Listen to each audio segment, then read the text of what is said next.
like to call to, are you ready? Yeah, go ahead.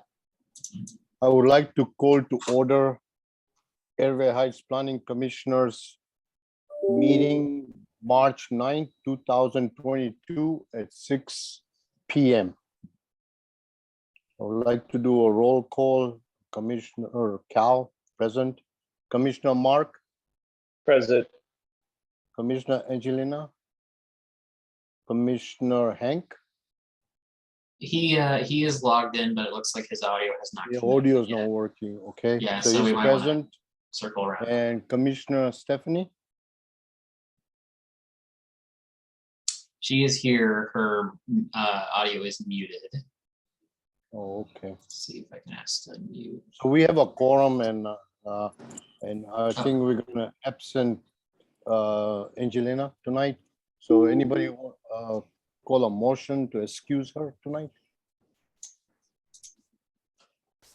We need a motion, right, to for absence. How are you? Good, thank you.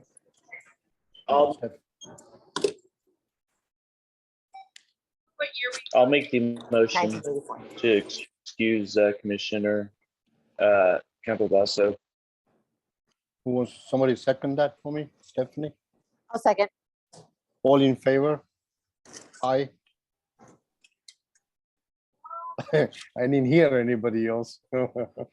Aye, aye, everyone. Two. Aye. Hank is just connected. We just lost Mark. Okay, I think Mark, okay. Do we continue or what do we do now? Just, You do have a quorum with Hank, Stephanie, and yourself, so you can continue. And my guess is, Mark, that may have been a technical problem, so we'll get. I think Mark probably just dropped out. oh. All right, then I will just say, let's do the Pledge of Alliances. Who wants to do that? Mark's All not right, here? Mark's coming back in right now. Okay, Sorry, go ahead. I can start. I pledge alliances with the flag of the United States United of States America. of America and to the republic for which it Which stands, stands one one nation, nation under under God, God, Indivisible. indivisible to liberty and justice for all. Okay. All right, I'm not rushing, okay? I would, I would like to have a motion to approve the agenda, last meeting's agenda. I'm gonna get my paperwork out. We have one requested change to the agenda, Mr. Chair, and that is to request that the hearing item for this evening for the fence text amendment be continued until April. So we'll need a vote on that, right? Correct. Somebody want to call a motion to make an amendment to the public hearing to be continued next month? I'll make Make the the motion. motion. Okay. I'll Hi, second. Mark. He said, Stephanie seconds, Mark I'll made the second, motion, yeah. and all in favor? Aye. aye. Okay. All right, where am I? I'm trying to So look you're for now to approve the remainder of the agenda. Okay, I would like to have a motion to approve last month's meeting minutes, sorry. I'll make I'll the make the motion to motion. approve. I'll second it. So Stephanie moved the motion, Mark seconded, and if all in favor? Aye. Okay, we're gonna now move to, we have anybody for public comments signed up today? No, we have one member of the public here. Kevin, if you have anything, please let me know, but I'm assuming we don't. There you go. Thank you, Kevin. No public comments today. If we don't have any public comments, we don't have any presentations tonight. So I would like to go ahead and open up the public hearing. Are we having the public hearing or we're gonna do? Heather, since we already or since we already continued the hearing, are we good, or do we need to open it? No, we're good. They did it as part of their agenda modification.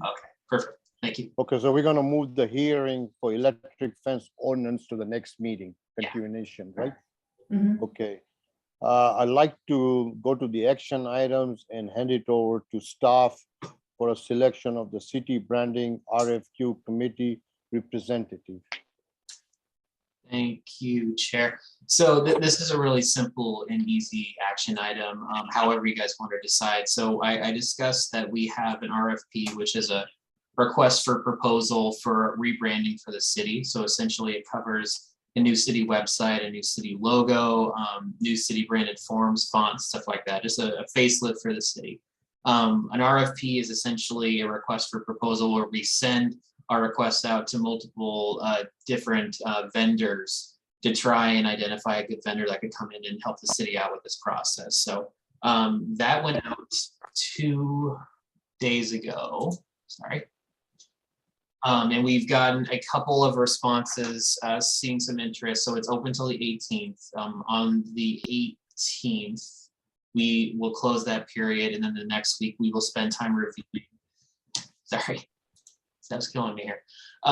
We will spend time going over our responses. We will have representatives from the city council, representatives from the staff, and we do want to have a representative from the planning commission on that committee that is going to go over the RFP responses. So any volunteers, or if you want to vote, however you want to do it, I just would like to have one of you there on that committee. Anybody want to volunteer? If not, then I will volunteer. But I like to give the preference to the commissioners. I'm the backup, okay? No, Mark, say something. no, I don't know if I got cut out when you were talking or not, Zach, but when did you say the meetings would be? That is a very good question. The RFP closes on the 18th of March. So it would be the following 2 weeks, sometime in those 2 weeks. Let me get my actual calendar up here for that. So the schedule has this, the firm selection and contract, and the final day is April 8th. So yeah, the following 2 weeks of April and of March and the first week of April. So towards the end of this month and the beginning of next. And we would essentially, do some meeting invites to make sure everyone can meet at that specific time. So. Okay, are they going to be doing Zooms or will it be in-person meetings? We haven't determined that. We could probably make both work, or we could do some sort of a hybrid model where people that can't make it in, we can do Zoom. So it just depends. It hasn't been determined. Okay. I mean, I'll volunteer to do it too. I don't mind, but I just know I'll be out of town quite a bit during that time period. Okay. Well, Mark, if you're unavailable, it's okay. Cal can do it if Cal's in town. Whatever you guys want to do. I don't want to be in the weird spot. So. Yeah, I mean, I love a good rebrand. But I'm transitioning from my current job to something else right now, and I wish I could, because I that's kind of my jam. But if Cal can do it, or Mark, that would be great. I'll do it, Mark. I think if you're busy, I mean, it's up to you. I'll give you first preference, Mark. No, I appreciate if you took care of it, Cal. I would like to be on it, but I just don't want to mess up anything by not being able to commit fully. Okay. Okay. Zach, So I'll Cal, you're good? Yes, sir. Okay. Thank you. Thank you, Only Cal. thing I Thank you, ask you Cal. for is a reminder, okay? Thank you. I'll reach out to everyone once the committee is formed, and we'll have an email chain, so you'll know. All right. Yeah, Stephanie, that would have been right up your wheelhouse. I know. I wish I had time, because I would love that 100%. All right. Well, so far we've gotten responses from 2 local firms. We sent the RFP out to 22 firms throughout the state of Washington. The 2 firms that we've gotten responses from are both located in Spokane. So we're trying to keep it local if we can. So I'm actually really excited about the two firms we've heard back from. So, Nice. That's good. so that is all I have for that. All right, thank you, Zach. I'm gonna move to the workshops for tonight. And I think we're gonna review JLUS review and the 22 comprehensive plan for the final land use alternative. And I would like to hand this over to staff. Oh, thank you, Chair. And I just want to recognize Angelina Campobasso has joined us as the other remaining Plan Commission member, about 6'11". And if you can pull up the JLUS package onto the screen, Zach, that would be great.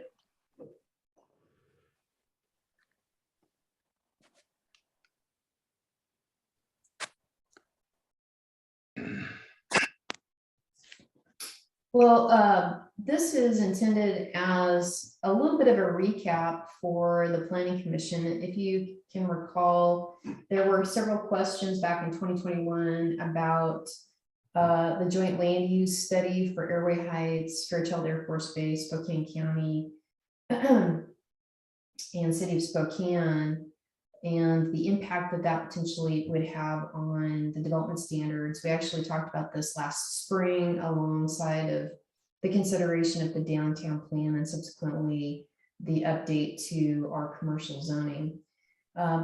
Through the last couple of years, essentially, at least since 2020, we have had conversations with representatives of Fairchild Air Force Base with regards to the regulations that are in place for protection of Fairchild. And that's essentially what JLUS is for, is that any entity that is adjacent to or has a military installation within its corporate boundaries is required under growth management to consider ways to modify or change its land use to provide for compatibility with military installations and operations, and certainly serves a larger goal, which is the continuity of operations and the continuity of base operations, because it's a vital part of local economies as well. We went through this process leading up to 2012, again with the county and city of Spokane and Fairchild Air Force Base and a private consultant. And at that time, there was a report created that made a number of strategies and recommendations about how to potentially achieve these goals of compatibility and continuity for military operations for Fairchild Air Force Base. We adopted a set of standards which is embodied in our municipal code under 1716, and we've been using those regulations ever since. And one of the most basic elements of that body of regulations is the map upon which these overlay zones are based. So fast forward to 2021, in which we've been working with the Plan Commission and the City Council on an update to our comprehensive plan because of the rapid population increase that we've had inside of our city, and the desire of the City Council to think about how we might get ahead of this growth and begin to analyze how we're going to accommodate the various impacts to housing and transportation and water and sewer and public safety, etc. We've been using those regulations as the base to analyze potential alternatives for lands that would be able to accommodate housing. So with new population comes a demand for additional housing. And as you recall, last fall, we were working on some alternatives to put out to the public to gain some opinions from our community about where should we grow inside the city? Should we go east? Should we go west? How should we accommodate this population and certainly provide sufficient housing for this population? And as part of that process, we contacted a number of agencies throughout our region. So the tribal entities, Fairchild, the airport, the adjoining city of Spokane, a variety of districts, specialty service providers like STA, Spokane County, about these alternatives. And we heard back from Spokane County, and we had this discussion at your January meeting, actually January 12th, in which they wrote a letter indicating that the alternatives we were considering were inconsistent with JLIS. And staff prepared a memo for that same meeting on January 12th that identified point by point why staff believed that the alternatives we were considering were consistent with our adopted regulations. And it had to do with the base maps that are being used by the county versus the base maps that the city of Airway Heights is using. And along with this, we'd also met with Spokane County, we met with Fairchild Air Force Base representatives and talked about that letter, and they agreed with us that we do have different regulations in Spokane County. And Fairchild had asked if we might consider adopting a different map set. And that's really what this conversation is about, is how did the map set come to be that we adopted versus Spokane County? And we agreed to take this issue to the city council so that they could hear about the differences in the map and hear from Fairchild, basically their request that Airway Heights consider adopting a different base map set for regulating land uses inside the city of Airway Heights. So this memorandum, which was prepared by Zach, and he did a fabulous job on this. He looked through thousands of pages of documentation around the JLIS history, as well as obtaining base maps from Fairchild Air Force Base, from Spokane County, to put together a great evaluation of what Fairchild was asking us to do, which was to change our base map and effectively change our code, and the basis of which we would look at restricting development inside the city and how it would impact the alternatives that we would be considering for the comprehensive plan. We had that meeting about a week ago.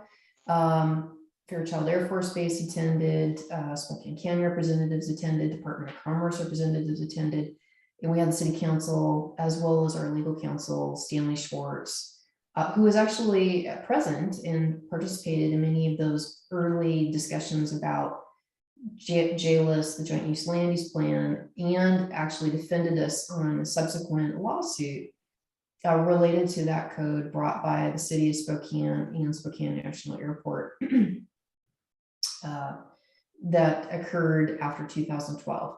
So just to kind of go through this material, there was protections prior to JLIS, which were based on protections for areas that were most likely to be impacted by Fairchild's operations. Everybody's heard of the accident potential area, or otherwise known as the crash zone at the end of Fairchild. That was one of the earliest forms of land use restrictions that the city adopted. We still have those types of restrictions today.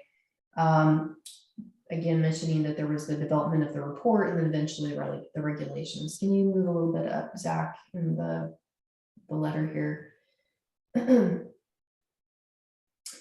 There's several important things to note about the development of some of these recommendations that came out of the JLIS, which was the various sound data sets that were utilized.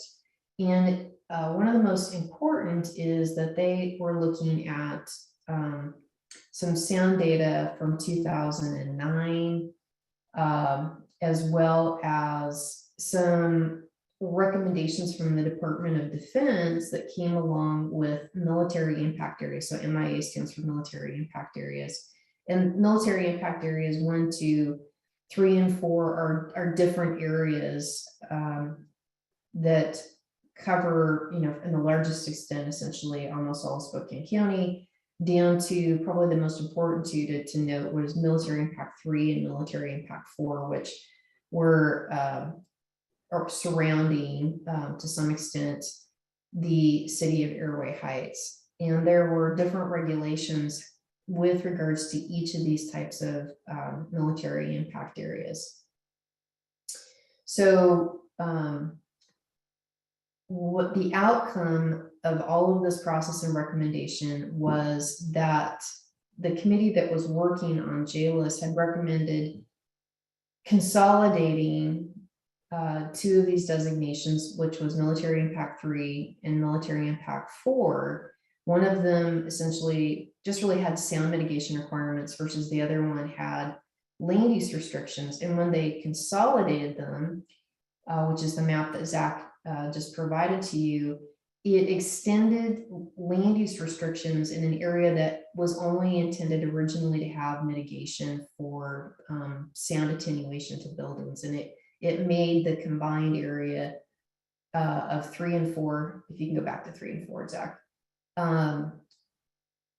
to have more limitations than each of those would have had separately. Can you go back to the 3-4 map, Zach?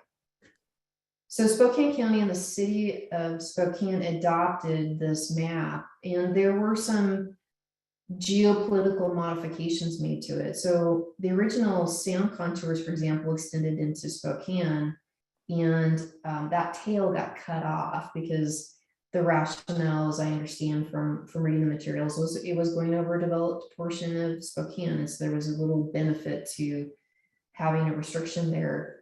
It was also modified to closely align with the city of Airway Heights city limits. So there would have been a larger area of developability, but it was condensed down and followed basically the corporate city limits. And the effect of it is it encapsulated much of Airway Heights as an area that would be restricted for residential development. That's essentially what the purple represents. And it also actually made our urban growth areas, which were to the north of the city, which we'd had at least one of those since 1997 as our potential urban growth area, make them not available for urban density of residential development. The net effect was that Airway Heights at the time debated and discussed this, and they indicated that it was disproportionately restricted to only Airway Heights. No other jurisdiction, city of Spokane or Spokane County, was being as equitably impacted by the restrictions on residential use as Airway Heights would be as a result of this map. And so while Spokane, city of Spokane adopted this map, Airway Heights did not. What Airway Heights proposed back to the various parties that were engaged in the JLIS process was that we would continue to use a 1995 set of sound contours as the basis of some overlay zoning. And we would combine it with a land use table from the Department of Defense, and we would use this instead of as sound attenuation, we would use it as a combination of zoning restrictions and sound attenuation. And that map is basically called the 1995 ACUs. And that's what we adopted as the basis. And you can see pretty significantly that there's more portions of Airway Heights that are not included in what would have been the county's version of land use restrictions, and it leaves the area north, west, and east of the city of still available for potential development of a variety of different kinds. This is what we've adopted, and this is what we've been using as the basis of not only our zoning within the city, but it was the basis of our analysis for our comprehensive plan. So bringing this back to the comprehensive plan. So our analysis indicated that, very similar to critical areas, if we extend our critical areas buffers outside of the city for, let's say, a wetland as a restriction, we would apply our base protection zoning. If we extended outside of our city limits for areas we would potentially annex, we could analyze the potential developability of the property. And that's what we did for the alternatives that were reviewed. So we did intentionally adopt something very different. We were, as I mentioned, sued in 2012. It took almost 4 years, actually 6 years, for that lawsuit to wind its way through local court systems, the Growth Hearings Board, and as well as appellate court. And eventually a petition went to the state Supreme Court and it was denied review. And one of those appealed statements was that we had inadequately protected Fairchild with our development regulations. And we ultimately were upheld on that standard with regards to our code. So kind of fast forward to 2022, again, we have a request from Fairchild Air Force Base to change the basis to a 2009 data set. Zach, can you please go to the 2009?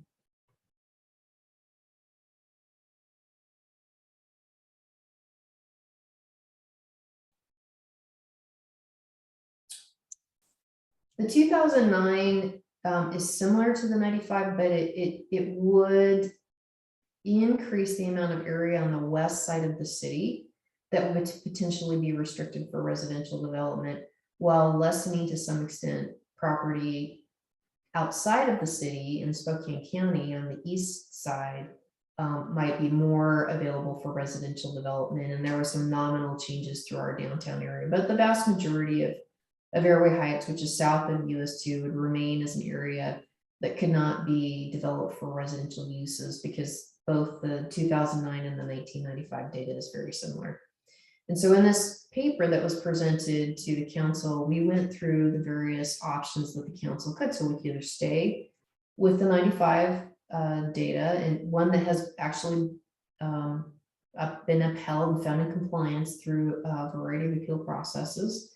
We could consider the 2009 data set that was proposed by Fairchild Air Force Base, or we could go back to the actual JLIS report, because there were a number of strategies there that we could consider to think about how to effectively look at protections for Fairchild. And the conclusion of that discussion with the city council was that they saw no need to change our basis for protections for Fairchild, and we would remain with the 1995 ACU's database for purposes of our zoning, and consequently would be the basis for our comprehensive plan review that we're doing moving forward.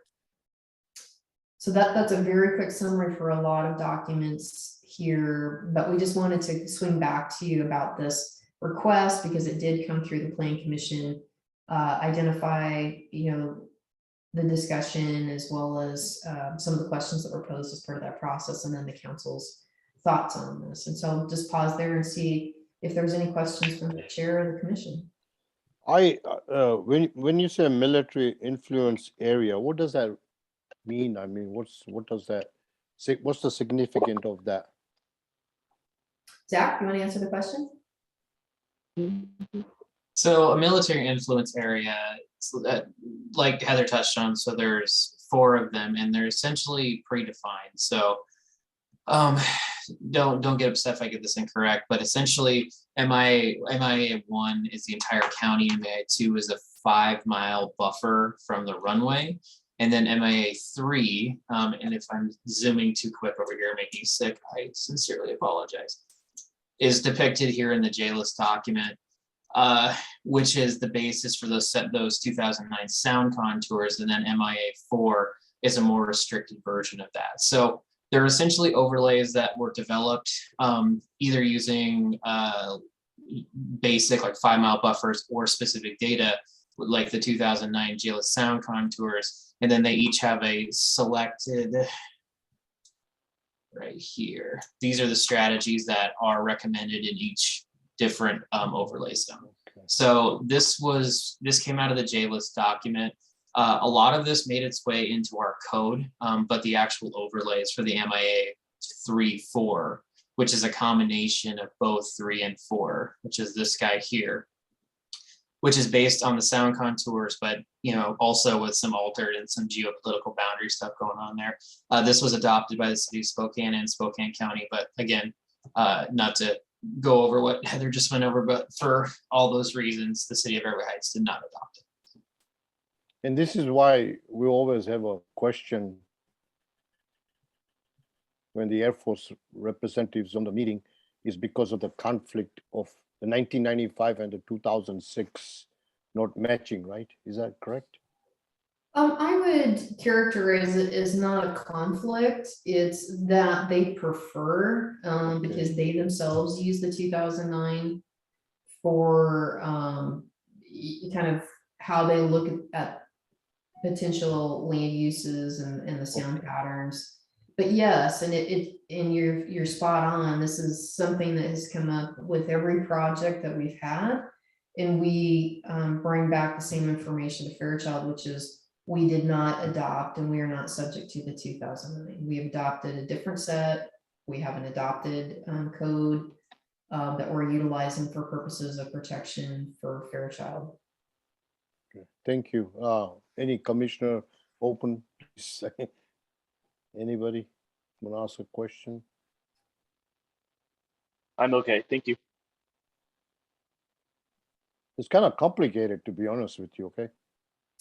It is, and the expansion is, you know, like seeing what that looked like in 1995 versus what it looks like in 2009, you know, that is, it's pretty limited.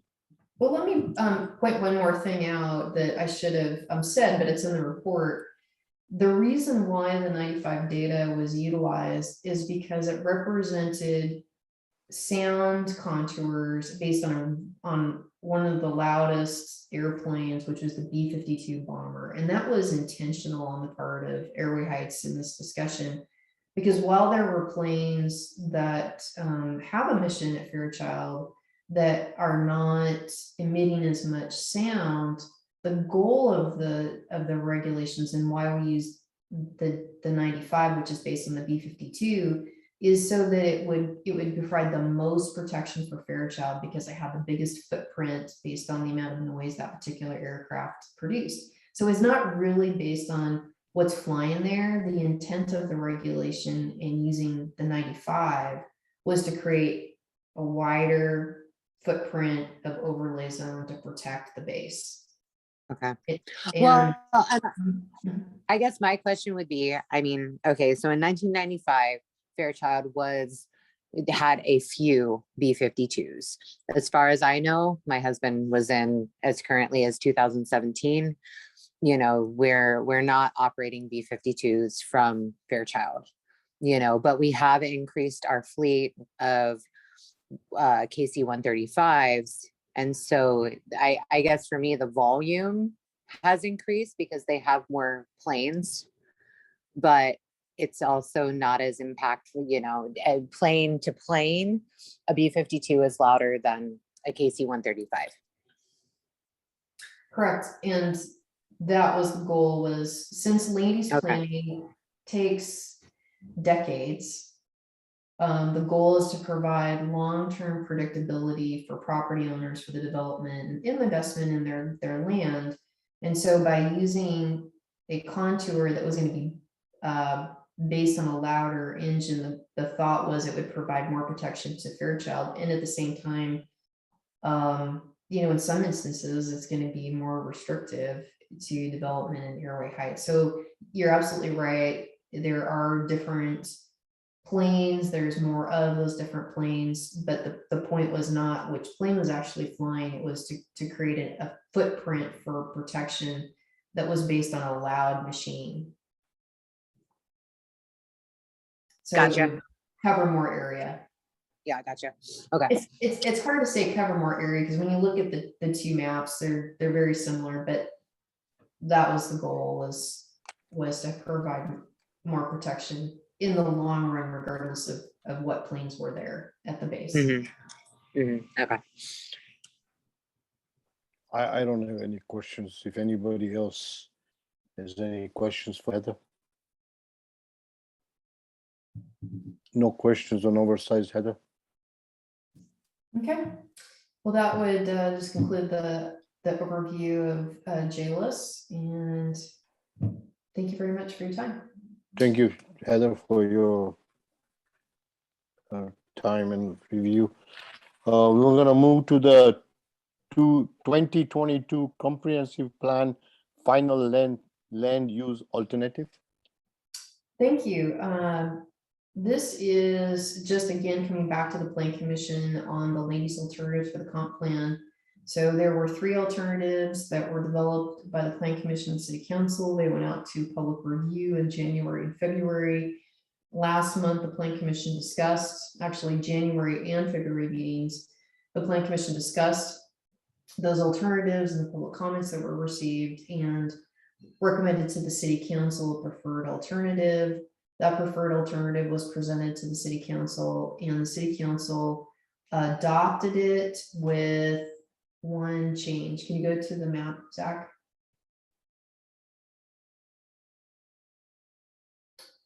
You go to the north. There you go. So the city council dropped the mining operation property next to Dino Road off of the alternative to move forward for study by our consultants. But F2 remained the preferred alternative for urban growth area swap, and all of the other potential changes to the land use map moved forward as well. I will note that the city council asked that that J, which was the Ewing Oswald property, be studied, but it's not the preferred alternative for looking at the land use swap for F, which was the off-road vehicle park. So city council took the recommendation of basically of the plan commission and made one change, and that was to remove the 55 acres, I think it was, of mining property that was next to Dino Road from the alternative moving forward. So the remainder of the document that you have is essentially the summary of all the work we've done since last fall. If you can go to the top, please, Zach. So we have a complete picture now what we're looking at. So we know what our hard housing target for total number of units is going to be. We know what our population projection is going to be for this plan. We know the total number of people increases over this target. And we went forward, of course, with the land use assumptions selected by the Planning Commission and City Council. And can you scroll down, Zach? And here on the second page gives what it would produce for the total number of housing units based on the areas from that map. So we're pretty much in the zone for how many total units that we need. So low represents the low end of a density range and high represents the high end of a range. So for example, a high density residential property that's vacant could have between 10 and 20 units per acre. So based on that, the produced calculations for 10 units per acre and 20 units per acre. So you have that range of potential number of units.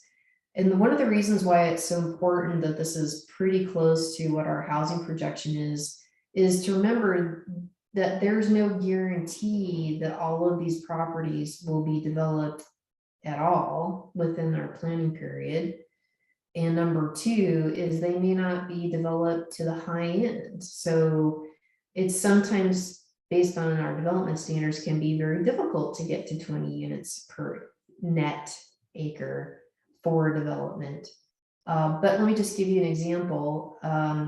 So on the map, area E represents a proposal making its way through the Planning Commission and the City Council. It was an individual rezone proposed by the Kalispel tribe. And the rezone application from the Kalispel tribe was for high density residential. That will have to come back to Planning Commission for review of a development agreement and go back to City Council.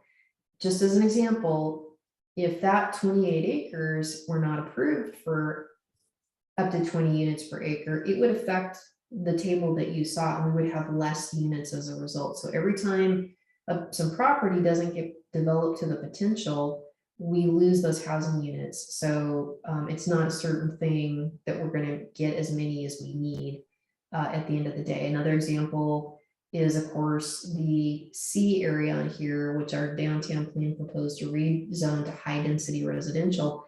Much of that area is already developed with single family. So again, within the 20-year planning period, if we don't see a whole scale change over those 11 acres to 20 units per acre, we lose out on that potential housing being produced for our community. So I just wanted to point that out, that we have a range of options here that we're moving forward for analysis, but there's always that possibility we won't we will never see all of this property developed. And so we'll have to come back and revisit this. We are required to revisit our comprehensive plan by 2026, which we discussed at last month's meeting, so that we'll continue to check in with these properties to see if they're getting us toward our goals for providing sufficient housing as part of the comprehensive plan. Does that make sense to the Plan Commission? Yes. Yeah, that makes sense. Yes, Okay, yes. yeah. So we study, we identify where growth should go by a number of factors. Just to rehash, looking for property inside the Cheney School District, looking for property inside of our own water service boundary, looking for property that we can provide transportation services to and public safety. But ultimately, it's the property owner who decides when and how they're going to develop that land. All right, so we have the map, you have the breakdown of the total number of units.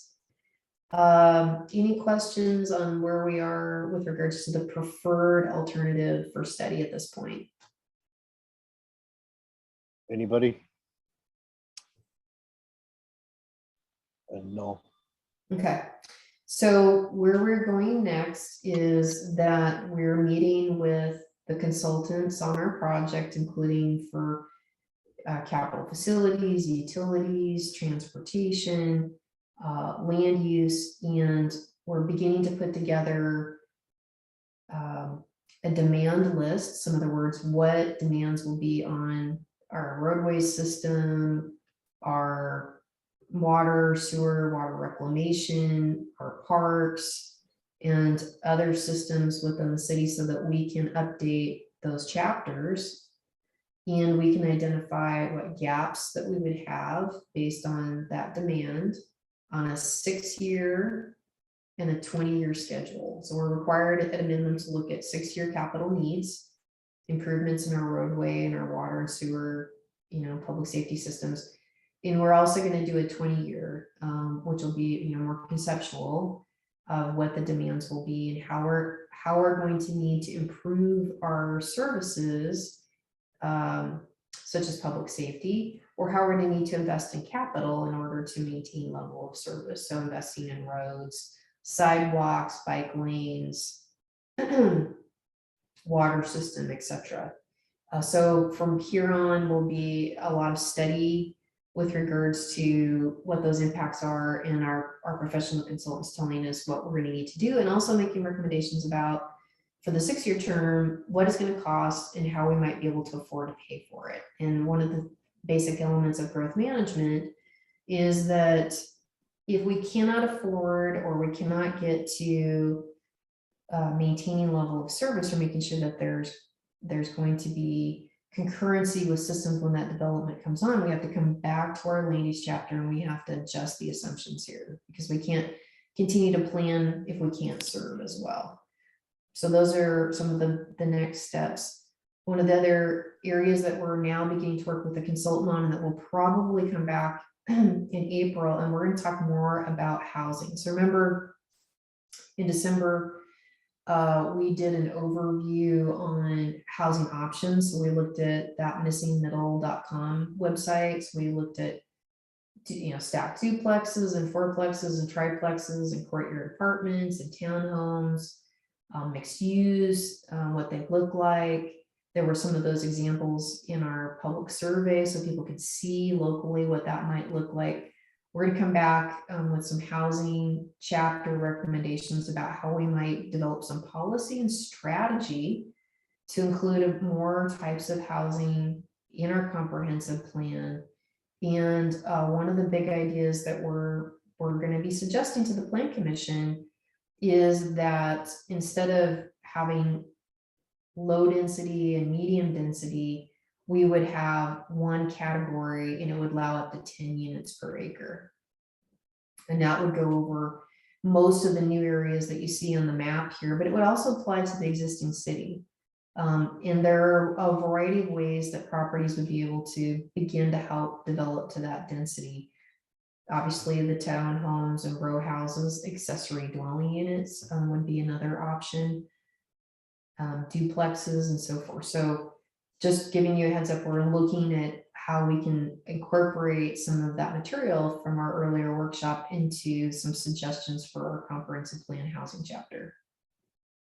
So those are the next steps for the comprehensive plan. Any questions thus far? No, No, I'm good. No. no questions. All right, well, that summarizes where we are with the preferred Atlantis alternative and where we're going next for the comprehensive plan. Thank you very much for your time. Thank you, staff, very much for the workshop information. There's no questions. I'm gonna move to commissioners' report. And if any commissioners have any report, please state. I have nothing at this time. I Same. guess nobody.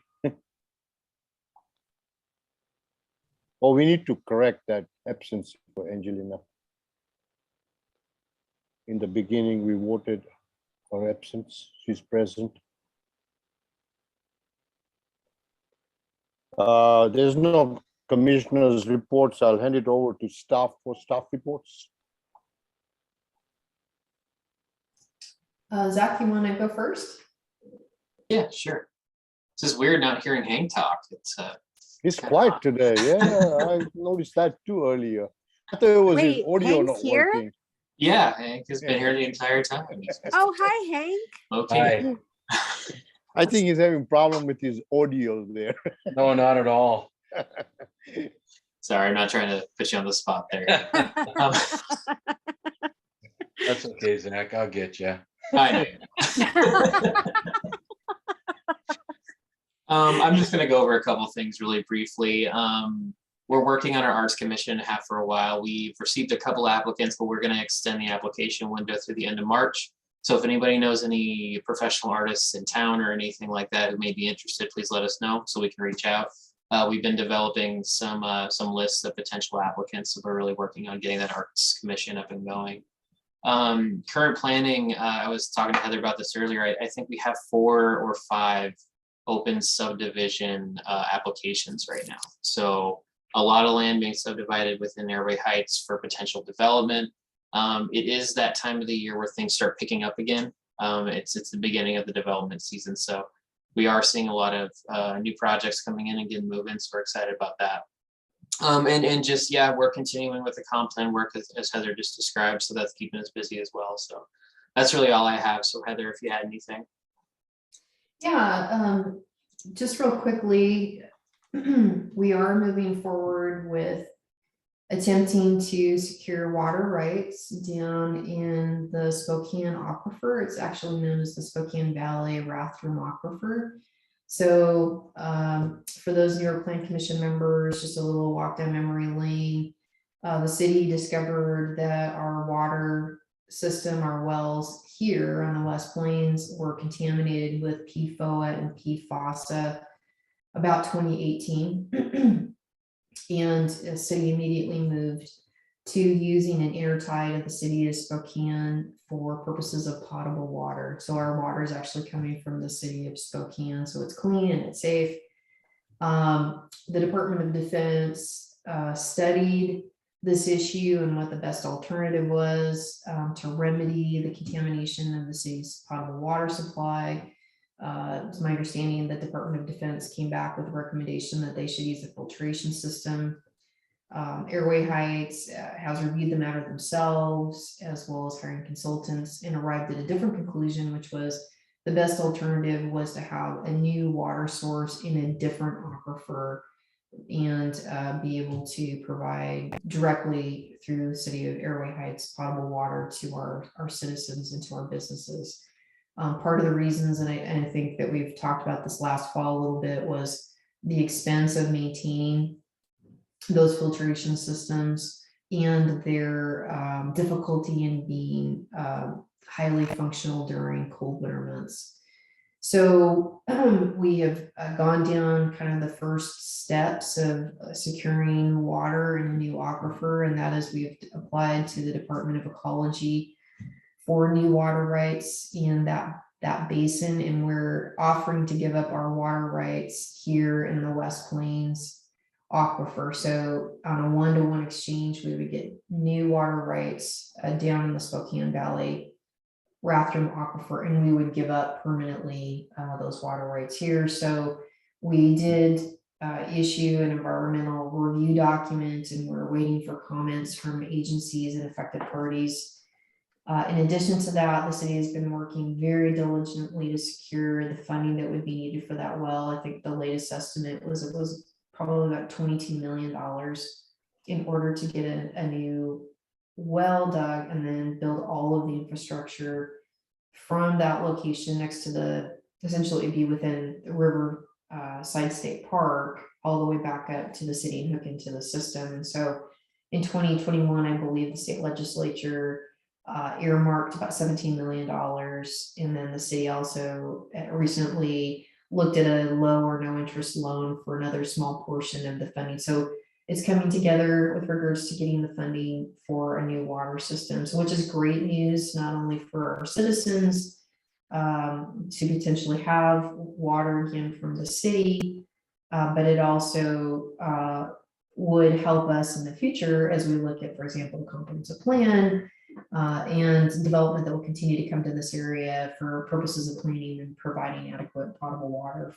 for those businesses. So a lot of work by a lot of people involved in this particular issue, including, you know, our consultants and obviously the city and the city council advocating to our legislative representatives to assist us with a Herculean effort to raise the funding needed for the water for this.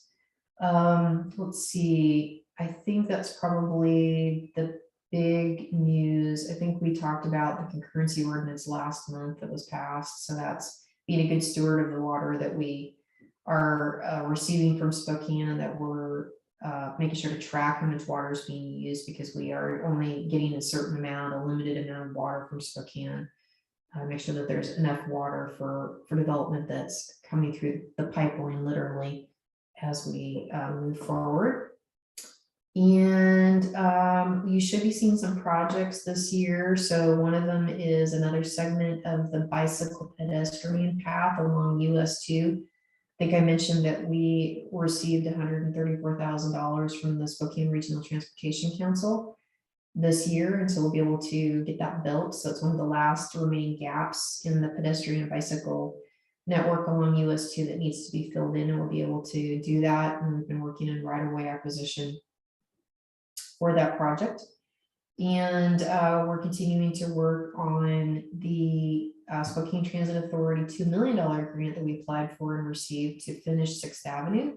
So we've been working with some of the development community that owns property at that last 600 feet to see if they're willing to participate financially in the grant, because we're required to do a 20% match for those funds. So we are still waiting for a final agreement for the use of the funds from STA. So we're probably looking at a construction schedule of the roadway in 2023. We already have a design, luckily, because we've been working on that as part of the West Plains Connect project, which is working in partnership with the city of Spokane to extend a boulevard concept, a roadway concept with bicycle and walking amenities all the way from the city of Spokane over by Flint Road, eventually, which would tie into Sunset Hill. But it comes down essentially 12th Avenue, crosses into Airway Heights, crosses Hayford Road, becomes 10th Avenue, and then becomes 6th, heading over to Craig Road. And we're hopeful that not only will that be built, of course, in next year, I will be able to go out to bid by the end of this year, but there will also be construction, I believe, by next year for the other portion of the West Plains Connect segment from Hayford to Garfield Road. So that, again, is a project that we've been working on. Seth Jones is here from the Kalispell Tribe this evening. They've been great partners as we've worked on the design for the roadway, including, you know, landscaping and looking at how to incorporate pedestrian and bicycle facilities as part of that first segment that we're building moving forward. So those are big construction projects and some grant opportunities, just to give you an update. And please let us know if there's a project or something you'd be interested in hearing about as well.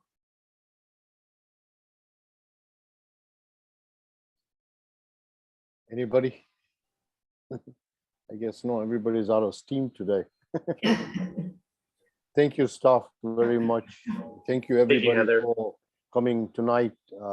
Your support is appreciated. If there are no objections, then I would like to adjourn the meeting at 6:55 p.m. Thank you, everybody. Have a good Thank night. you. Good night. Thank you. Good Good night. night. Have a good night.